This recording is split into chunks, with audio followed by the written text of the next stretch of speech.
traveling on the moon.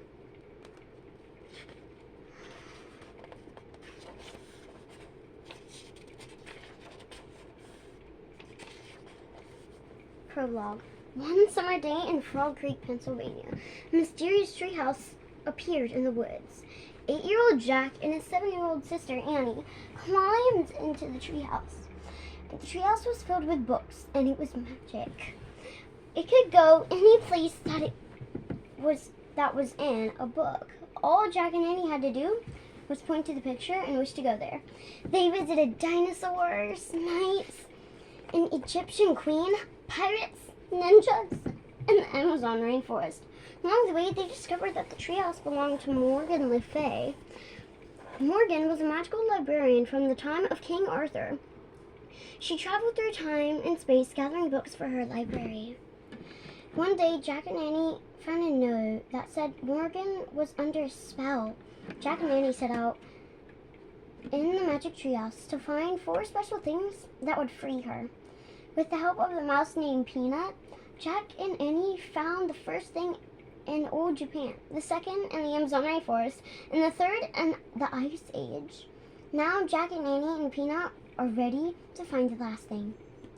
In Midnight on the Moon. 1 by Moonlight. Jack! Whispered a voice. Jack opened his eyes. He saw a figure in the moonlight. Wake up! Get dressed! It was his sister, Annie. Jack turned on his lamp and rubbed his eyes. Annie was standing beside his bed. She wore jeans and a sweatshirt. Let's go to the treehouse, she said. What time is it? Jack asked as he put on his glasses. Don't look at your clock, said Annie. Jack looked at his clock. Oh, man, he said. It's midnight. It's too dark. No, it isn't. The moon makes it bright enough to see, said Annie. Wait till morning. Wait till morning, said Jack. No, now, said Annie. We have to find the 4th M thing. I have a feeling that the full moon might help us. That's nuts, said Jack. I want to sleep. You can sleep when we come back home, said Annie. No time will have passed. Jack sighed. Oh, brother, he said. But he got out of bed. Yay! Whispered Annie. Meet you at the back door. She tiptoed out of Jack's room. Jack yawned. He pulled on his jeans and sneakers and his sweatshirt. He put his notebook and pencil into his backpack. Then he crept down the stairs. Annie opened the back door. Quietly, they stepped outside. Wait, said Jack. We need a flashlight. No, we don't. Told you. The moon won't light our way, said Annie. And she took off. Jack sighed, then followed her. Annie was right, thought Jack. The moon was so bright that he could see a shadow. Everything seemed washed with silver. Soon they left their street. Annie led the way into Frog Creek Woods. It was much darker under the shadows of the trees. Jack looked up, searching for the treehouse. There, said Annie.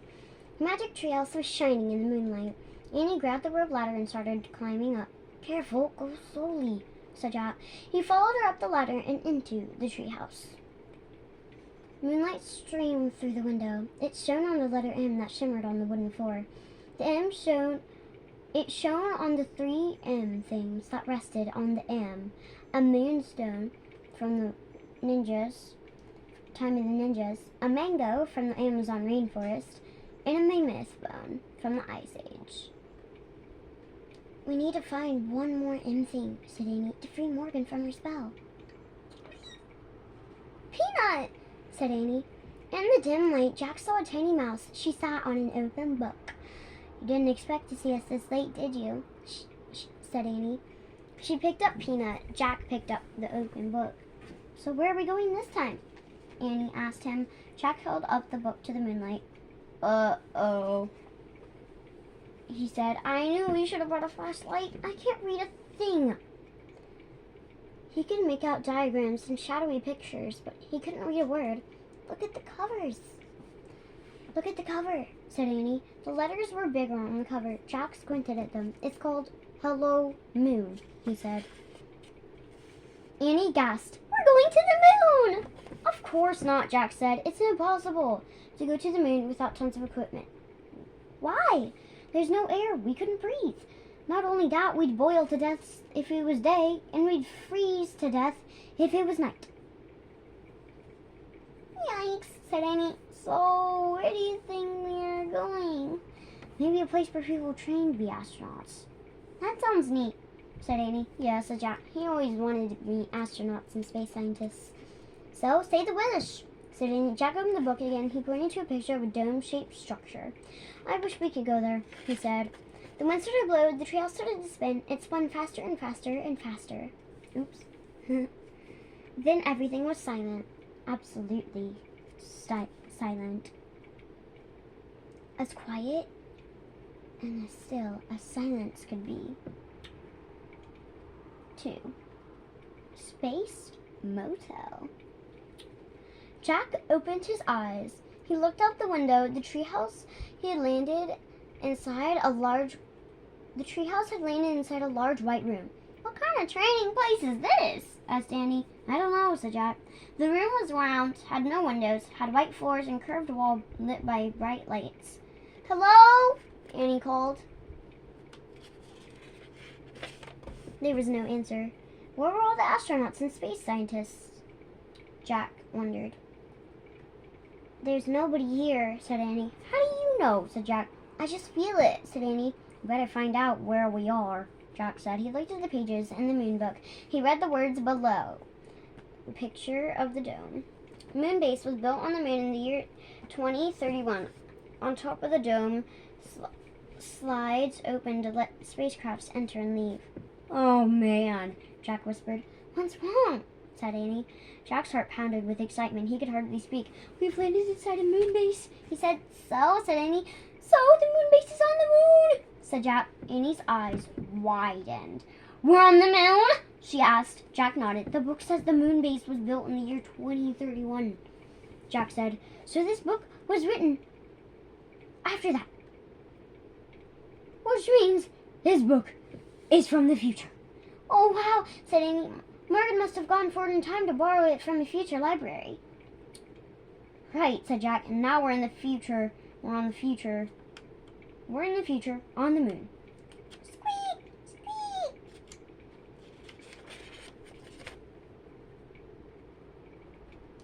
Annie and Jack looked at Peanut. The mouse was running around in circles. Poor Peanut, said Annie. She tried to pick the mouse up, but Peanut hid behind the mango on the other end. Maybe she's nervous about being on the moon, said Annie. She's not the only one, said Jack. He let out a deep breath, then pushed his glasses back into place. So, what's a moon base? Asked Annie.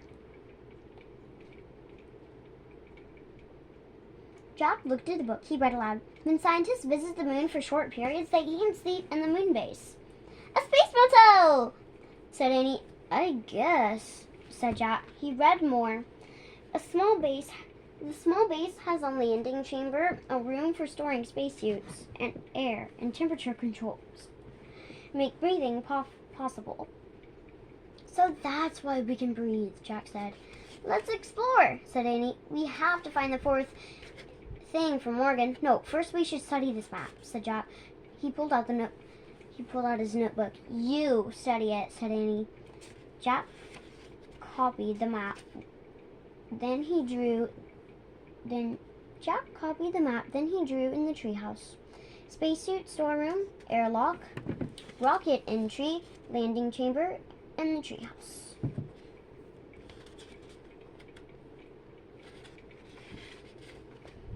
Okay, he said. He pointed at the X in his drawing. We're here.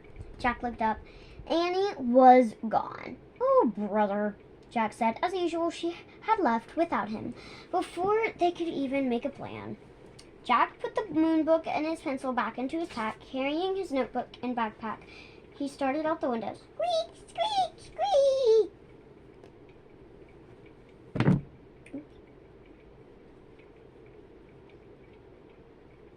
Jack looked back at Peanut. The mouse was running back and forth on the M. Stay here and be safe, Jack said. We'll be back soon. Jack swung himself over the windowsill. His feet touched the floor of the landing chamber. Annie! He called. There was no answer. Jack looked at his diagram. It showed only one way to go. Jack walked along the curved white wall to the stairs. He climbed up the steps to a hallway. Jack, hurry! Annie was at the end of the hallway, standing in the airlock. She peered out the window in a giant door. Jack hurried toward Annie. Annie stepped aside so he could look out the window too. "Oh man," said Jack. What he saw took his breath away. He stared at the rocky, gray land. The land was filled with giant craters and tall mountains. The sun was shining, but the sky was ink black. "Say hi to the moon," Annie said softly. Chapter 3, Open Sesame. "The fourth M thing must be out there," said Annie. Besides, the door was a button with the word open on it. Annie reached for the button. "Wait!" Jack grabbed her hand. "There's no air on the moon, remember?" "Oh, right. But we have to go find the M thing." "Let's see what the book says," said Jack. He pulled the book out of his pack. He flipped through until he found a page that showed the surface of the moon. He read aloud. It takes 14 days to equal 1 day on the moon. 14 Earth days to equal 1 day on the moon. No air protects the moon from the sun's rays, so daytime heat reaches 260 degrees. Jack looked at Annie. "I told you our blood would boil if we went out there," he said. "Yuck," she said. Jack read from the book again. "Moon scientists wear spacesuits which have controls to keep them from getting too hot or too cold. They have tanks which provide air for 2 hours." "Where do we get the spacesuits?" asked Annie. She looked around, then trotted back down the hall. "Maybe there." Jack was studying his map. "Let's try the spacesuit storeroom." "Don't look at the map, said Annie. "Look at the real room." Jack glanced up. Annie was peering through a doorway off the hall. "There's a ton of space stuff in here," she said. Jack went to look. Bulky white suits hung from the hangers. Air tanks, helmets, gloves, and boots sat in neat rows on shelves. "Wow, it's like an armor room in a castle," said Jack. "Yeah, with huge armor," said Annie. "Let's pick out the smallest stuff," said Jack. "The suits can go over there, over our clothes." Annie found the smallest white suit, and Jack found the next smallest. They stepped into them. Then Annie locked Jack's air tank into place. "Thanks," he said, and did the same for her. "Thanks," she said. "Gloves?" said Jack. He and Annie pulled on white gloves. "Boots?" said Annie. They reached for a pair of huge white boots. "Helmets?" said Jack. He reached for a helmet. "Wow, they're pretty light," said Jack. "I thought they'd be like knight's helmets." Jack and Annie put the helmets on. They locked each other's into place. "I can't move my head right or left," said Annie. "Me neither," said Jack. "Let's try walking." Jack and Annie moved clumsily around the room. Jack felt like a fat snowman. "Close your visor," said Annie. They both closed their see-through visors. Cool air filled Jack's helmet. "I can breathe!" Annie yelled. Her voice boomed in Jack's ears. "Ow! Talk quietly," he said. "We have two-way radios inside our helmets." "Sorry," whispered Annie. Jack put the moon book back in his pack. Then he slung the pack over his shoulder. "Okay," he said. "Remember, we only have 2 hours of air in our tanks. So we need to find the fourth M thing really fast." "I hope we can do it," said Amy. "Me too," said Jack. He knew they could not go home until they did. "Let's go," said Annie. She gave Jack a little push. "Watch it, no goofing off," he said. "We don't want to fall over in these suits." "Just go, go, go," said Annie. She pushed him out of the room. They walked back to the airlock. "Ready?" said Annie. "Open sesame!" She pressed the open button. A door slowly slid closed behind them, and a door opened in front of them. Jack and Annie stepped out into the moon. Chapter 4, Moon Rabbits. "Oh, wow," said Annie. She took a step forward. Jack stood frozen. He wanted to get a good look at everything first. He stared at the ground. He was standing in a layer of gray dust just as fine as powder. Footprints were everywhere. Jack wondered who had made them.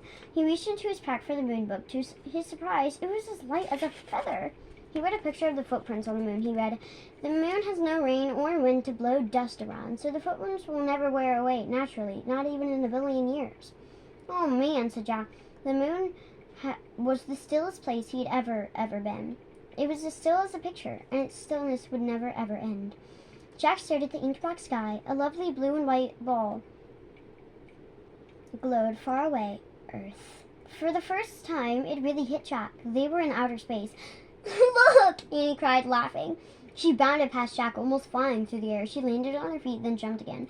I'm a moon rabbit, she called. Jack laughed. How does she do that? He wondered. He turned to a page and read. A person weighs less on the moon because of the moon's low gravity, lack of air. If you weigh 60 pounds on Earth, you would only weigh 10 pounds on the moon. Don't just stand there reading, said Annie, grabbing the book from Jack's gloved hand. She tossed it into space. It flew far away. Jack started after it. He bounded up and down. Boing, boing, boing. Now he felt as light as a feather. Look, he called to Annie. I'm a moon rabbit too. Where Jack's boots hit the ground, moon dust gracefully sprayed into space. The book had landed at the edge of a shallow crater. Jack reached it. He tried to stop, but his feet slipped. He fell right over and lay on his side. He tried to stand up, but he was off balance. He tried again. The dust was just way too deep, and his spacesuit was too clumsy. You okay? Asked Annie. I can't get up, said Jack. You shouldn't have been goofing off, said Annie wisely. You goofed off first, said Jack. Now help me up, please. Annie started towards him. Don't fall too, warned Jack. I won't. Annie moved very slowly. She half floated, half walked. Give me your hand, she said. Annie grabbed Jack's hand. She pressed her boot against his and pulled him up. Thanks, he said. No problem, she said. It was easy. You were really light. Thank goodness, said Jack. It's impossible to get up alone. He picked up the moon book. It was covered with dust. He brushed it off. Oh, wow. Look, said Annie. She stood at the edge of the crater. What is it? Said Jack. A moon buggy, said Annie. The buggy was parked in the crater. It had 4 large wheels. Let's go for a ride, said Annie. We can't, said Jack. We have 2 hours of air in our tanks, remember? I bet we'll find the end thing faster if we take the moon buggy. Annie bounded into the crater. We can't drive, said Jack. I bet I can drive this, said Annie. It looks easy. Come on. She jumped into the driver's seat.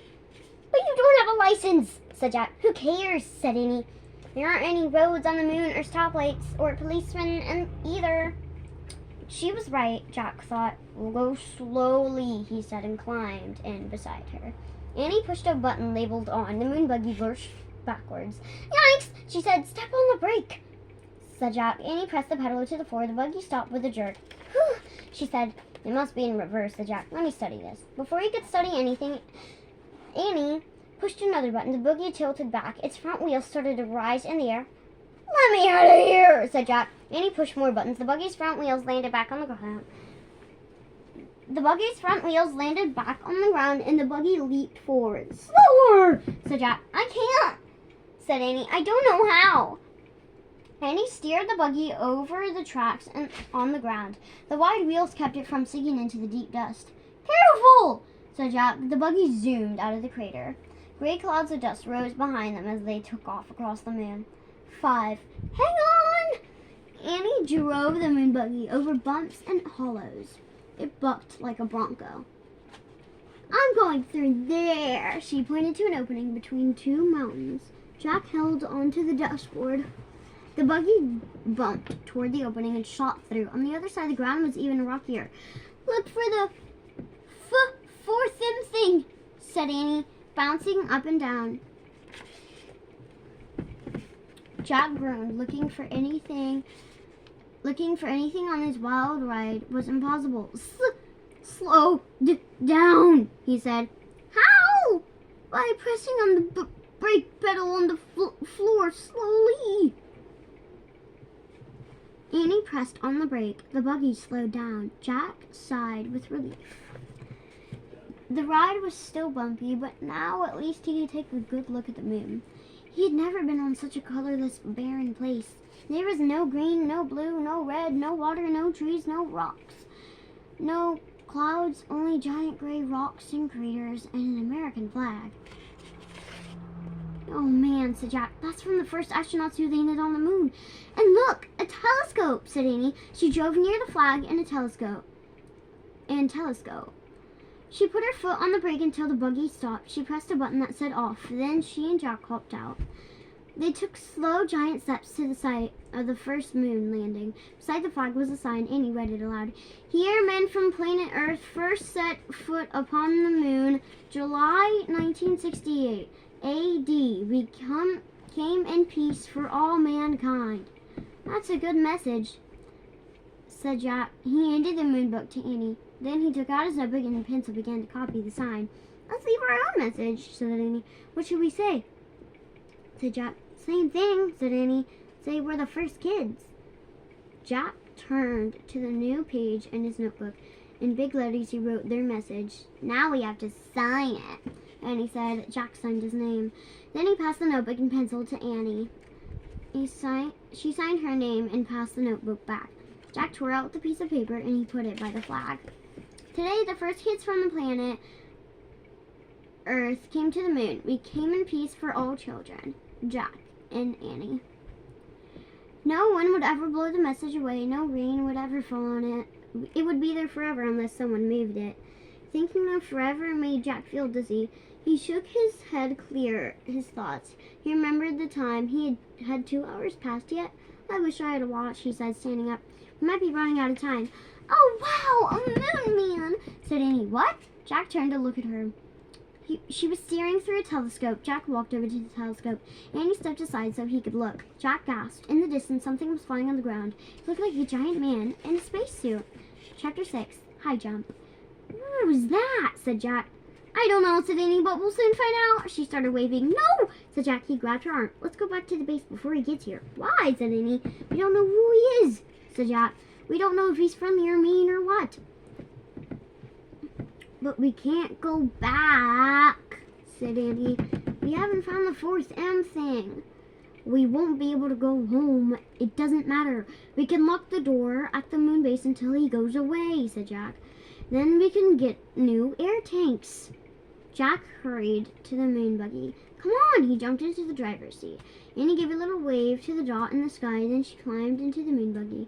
The buggy took off. Careful, said Annie. They bumped over the rocks as Jack turned the buggy around. They zoomed toward the pass.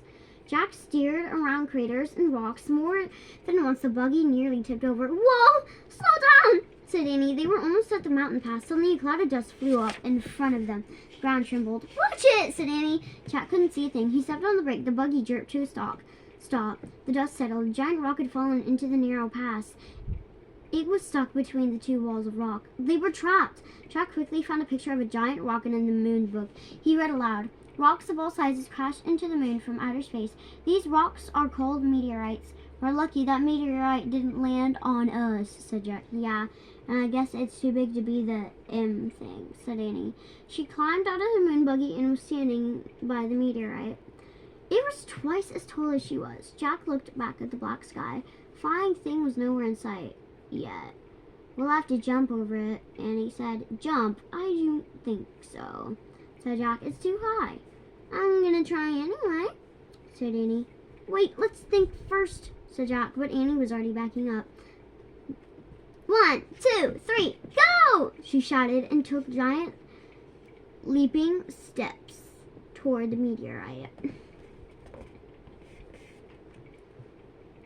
Then, when Annie got close to the rock, she pushed off the ground. She flew through the space and disappeared behind the meteorite. Annie! Jack called. There was no answer. Oh, brother, Jack said. He backed up and took off toward the rock. He jumped as high as he could. Then he was flying through the space. Jack hit the ground and fell face down into the dust. Jack tried to stand, but his suit was too bulky.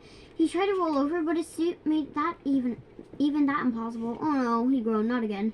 Are you here? Asked Annie. Did you make it? Yes, said Jack. Jack was relieved to hear her voice, but he couldn't turn his head to see her. He could only hear her over the radio. Can you help me out? He asked. Nope, said Annie. Why not? I fell down too, she said. No, brother, said Jack. Now we're really in trouble.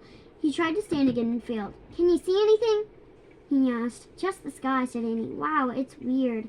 I'm worried about our air tanks, said Jack. I feel like it's been 2 hours. Jack, said Annie. What about that moon man? And what about that moon man, said Jack. Where did he go? Jack! Whispered Annie. What? He's here, she said. The Moon Man is here. What? He's standing above me. Chapter 7, The Moon Man. Jack's heart nearly stopped. He could hear Annie talking. Hi, she said. We come in peace. They were silent. Then Jack heard Annie say, thank you.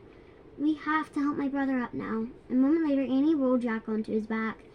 She grabbed his hand and pulled him up. Thanks, said Jack. Once he was standing, the Moon Man was a few feet away. His face was hidden by a metal visor. He looked like a spaceman. It was a spaceman, a huge spaceman with a giant tank on his back. It was as big as a refrigerator.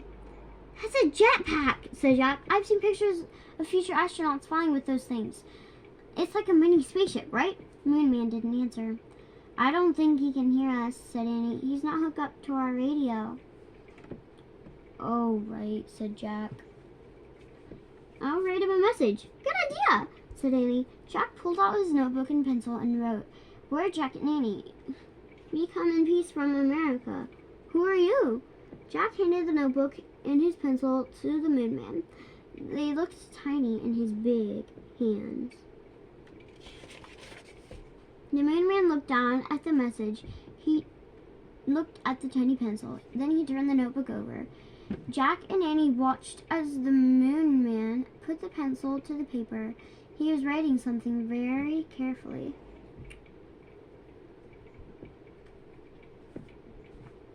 Finally, he gave the notebook back to Jack. Jack and Annie stared at the marks. Stars, said Annie. He drew stars. Maybe it's a space map, said Jack.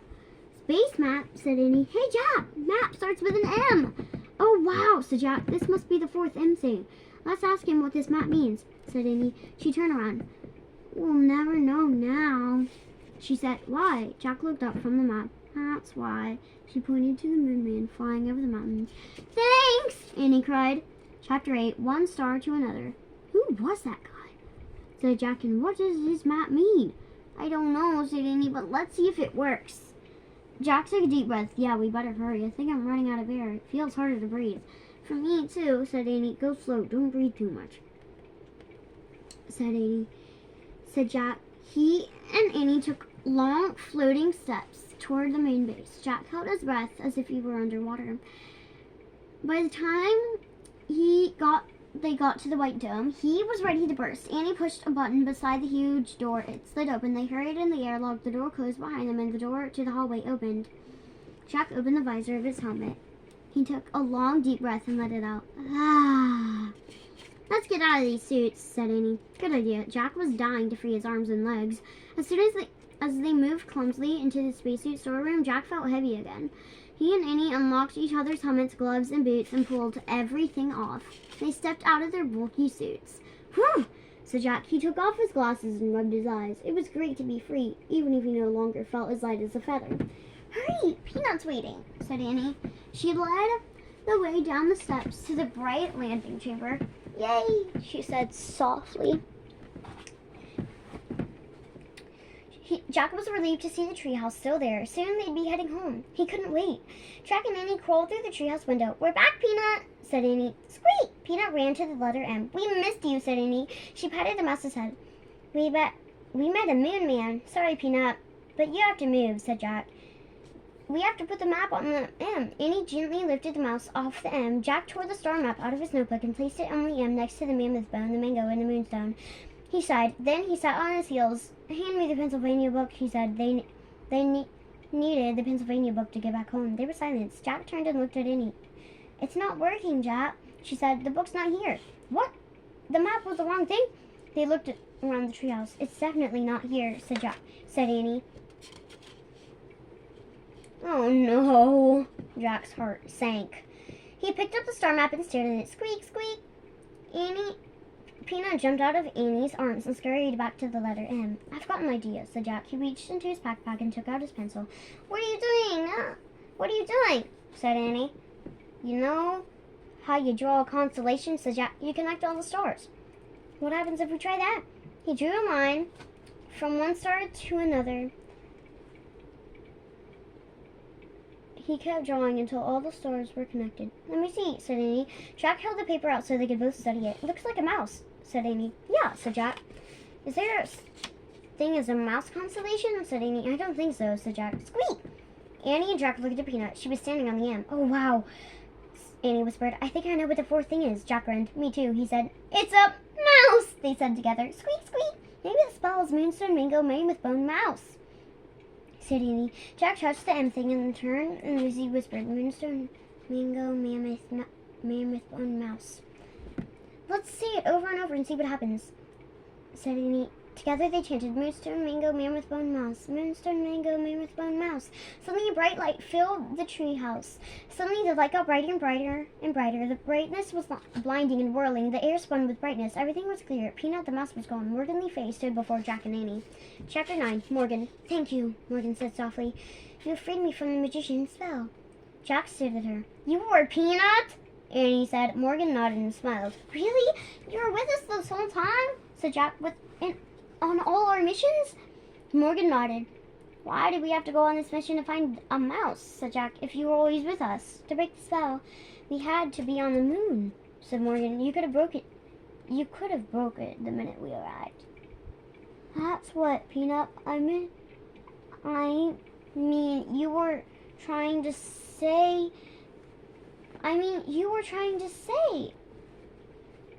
We didn't have to leave the moon base at all, Morgan nodded.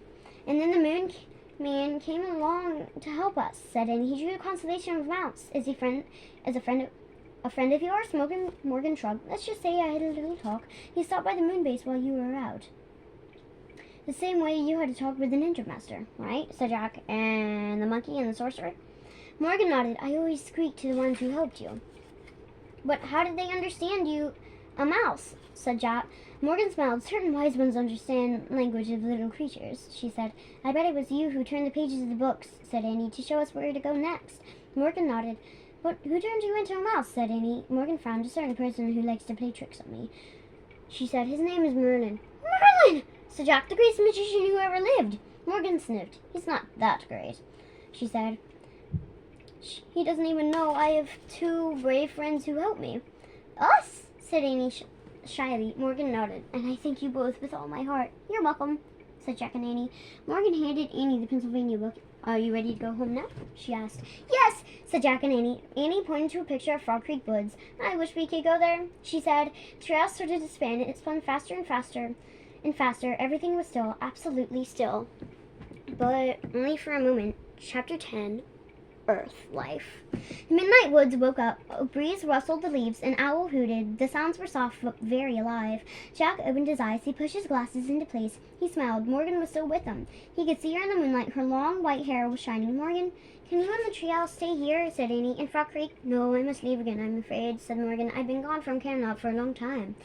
She handed Jack his pack. She brushed his cheek. Her hand felt soft and cool. A bit of moon dust is on you, she said. Thank you, Jack said, for your great love and knowledge. You're welcome, said Jack. Morgan tugged on one of Annie's braids. And thank you, Annie, for your belief in the impossible. You're welcome, said Annie. Go home now, said Morgan. Jack smiled. Home was Earth, that bright, colorful world where everything was alive and always changing. Bye, Morgan, said Annie. She started out of the treehouse. Jack looked back at Morgan. Will you come back soon? He asked. Anything can happen, said Morgan. The universe is filled with wonders, isn't it, Jack? He smiled and nodded. Go now, Morgan said softly. Jack followed Annie down the rope ladder. He stepped onto the ground. The wind started to blow. The treehouse started to shake. A loud roar filled Jack's ears. He squeezed his eyes shut. He covered his ears. Everything was silent and still. Jack opened his eyes. The ladder was gone. He looked through the leaves and branches of the giant oak tree where the treehouse had been. Was only moonlight now. Bye, Morgan, he whispered sadly. Bye, Peanut, said Annie. Jack and Annie stared at the top of the tree for a long moment. Ready? Said Annie. Jack nodded. They started for home. The midnight air felt cool and moist. It was filled with the soft sounds of Earth life. Jack and Annie left the Frog Creek Woods. They started down their street. Annie glanced up at the sky. The moon looks really far away, doesn't it? It did, Jack thought. It was. I wonder how Moonman can be up there all alone, said Annie. What do you mean? Said Jack. I mean, who helps him out in his spacesuit? Said Annie. Who helps him get out when he falls down? And who is he? Added Jack. Who do you think he was? Said Annie. He must be a scientist or an astronaut from Earth, said Jack. No, I think he's an alien, said Annie. From another galaxy. Jack scoffed. What makes you say that? I just feel it, said Annie. Wrong, said Jack. There's no proof that aliens exist. Maybe not now, said Annie, but don't forget, we were in the future. Oh, brother, said Jack. They crossed the yard and climbed up their back steps. Annie tiptoed into the house. Jack followed her. Before he shut the door, he glanced over the moon. Was Annie right? He wondered. Could the Moon Man have come from another galaxy? Morgan's words came back to him. The universe is filled with wonders, isn't it, Jack? Good night, Moon Man, Jack whispered. Then he closed the door. Bye, guys.